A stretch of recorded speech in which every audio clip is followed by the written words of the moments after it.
Hey there, I'm Mia. I'm 32, thriving in the marketing world, and living a life that looks like a dream on the outside.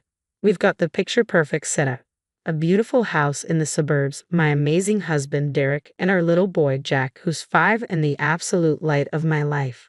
On social media, we're that family everyone loves to love and secretly hates. But trust me, appearances can be very deceiving. It all began when I first met Derek's family. His sister Margaret seemed nice enough, but there was something a little off about her. And then there was their mother, Sandra.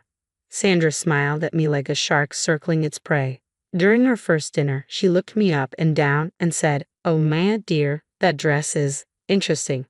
I'm sure it was quite fashionable a few years ago.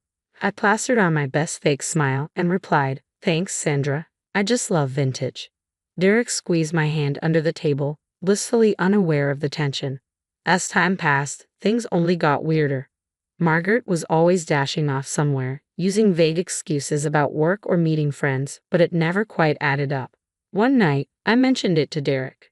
"Hey, doesn't it seem like Margaret's been acting a little strange lately?" He just shrugged. "That's just Margaret being Margaret. You know how she is." But I couldn't shake the feeling. Thank God for my best friend and work buddy Allison. She's been my rock through all this chaos. "Girl, your in-laws sound like a nightmare," she said over lunch one day. "You have no idea," I replied, rolling my eyes. Sandra's backhanded comments, Margaret's sneaky behavior, it's just a lot. Little did I know, things were about to escalate. One Tuesday night, I was working late, finishing up a big presentation. As I was packing up to leave, I noticed Margaret's car in the office parking lot. "Weird," I muttered. Curiosity got the best of me, and I decided to peek through the office windows. There she was, in what should have been an empty conference room, arguing with a man who definitely wasn't her husband. They spoke in hushed, urgent tones, but I managed to catch snippets. "You promised me," the man hissed. "I want what's mine." Margaret looked panicked. "I'll get it, I swear. I just need more time." My heart was racing. What on earth was going on? I watched as Margaret handed the man an envelope. He glanced inside, nodded, and left. I ducked behind a cubicle as Margaret rushed out, her face a mask of worry. Once she was gone, I bolted to my car, my mind spinning. Was Margaret involved in something illegal? The next few days were a blur. I couldn't get the image of Margaret and the mystery man out of my head. What was in that envelope? Money? Drugs? My imagination went wild. I tried to act normal around Derek, but he noticed. "Babe, you okay? You seem distracted," he asked one morning over breakfast. "Just work stuff," I lied, feeling guilty. How could I tell them what I'd seen? Sandra's behavior got even stranger. She began showing up unannounced, her eyes narrowing as though trying to read my mind. "Ma, dear, you look tired. Is everything all right?" she'd ask, her voice dripping with fake concern. "I'm fine, Sandra. Just busy with work," I'd say, gritting my teeth. I had to tell someone, so I called Allison for an emergency lunch. When I spilled everything, she leaned in, wide-eyed. "Holy crap, what are you going to do?" she whispered. I sighed. Part of me wants to confront Margaret, but you're scared of what you'll find out? Allison finished for me. "This is serious. Be careful." Apparently, the universe wasn't about to let me take it slow. That weekend was Derek's birthday, and Sandra insisted on hosting a family dinner. Just what I needed. Being trapped with people I was lying to and those I was suspicious of. The tension was thick. Margaret kept checking her phone, looking jumpy. "Everything okay, sis?" Derek asked. "Fine. Just work," Margaret muttered. I couldn't help but snore. Margaret's head snapped up and our eyes locked. In that moment, I knew she knew that I knew.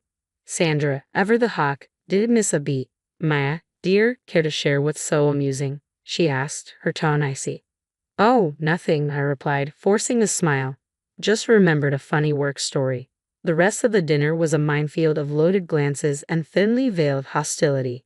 By the time we left, I was a bundle of nerves that night, but I had made up my mind. I needed to confront Margaret. For the sake of my sanity and my family, I couldn't keep quiet any longer.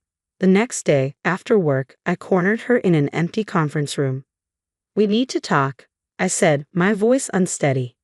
Margaret crossed her arms defensively. "What do you want?" "I saw you," I blurted out. "Last week with that man." "What's going on, Margaret?" Her face went pale, then flushed with anger. You don't know what you're talking about, she hissed. I think I do, I insisted. Are you in some kind of trouble? Is it drugs? Money? Margaret let out a hollow laugh. You have no idea what you've stumbled into, Mia. For your own good, stay out of it. Or what? I challenged. Her eyes turned cold. Or you might find yourself in a situation you can't handle. This is bigger than you, bigger than all of us. Keep your mouth shut if you know what's good for you. With that, she stormed out, leaving me shaken. That night, I tossed and turned, my mind racing.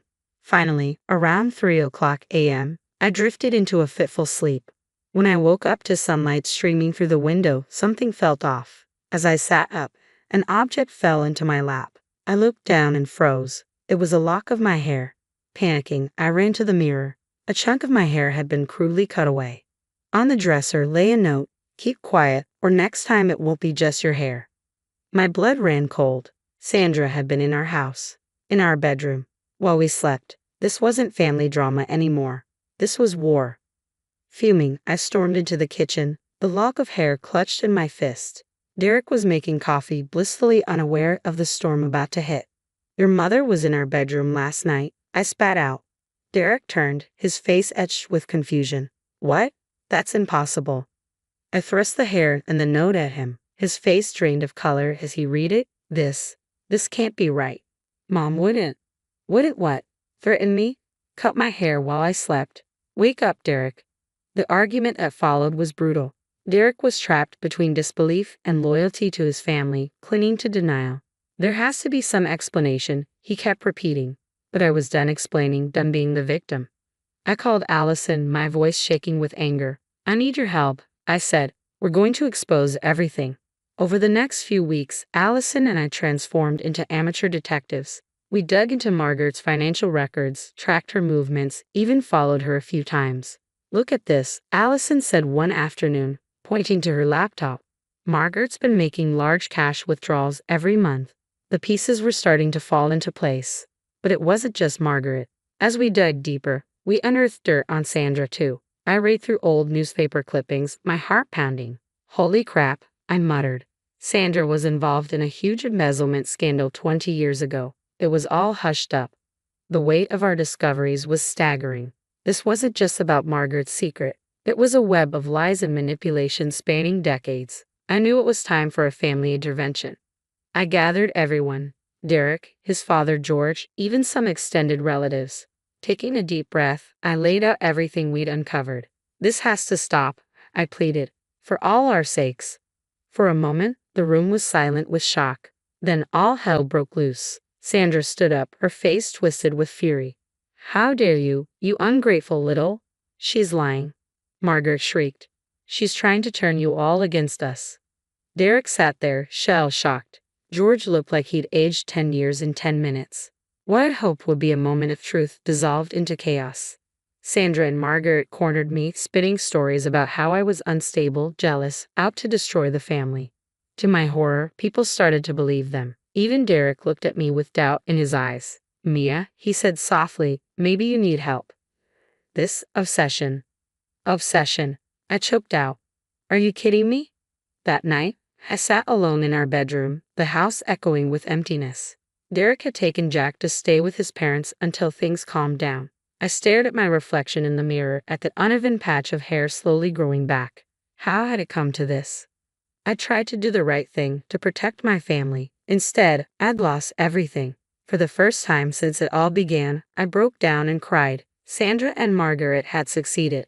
They isolated me, made me look crazy. I was alone, defeated, with no idea how to fix this mess. As I sat there, surrounded by the ruins of my once perfect life, I wondered if there was any way back from this. Had I sacrificed everything in my quest for the truth? The phone rang, breaking the silence of my despair. It was George, Derek's estranged father.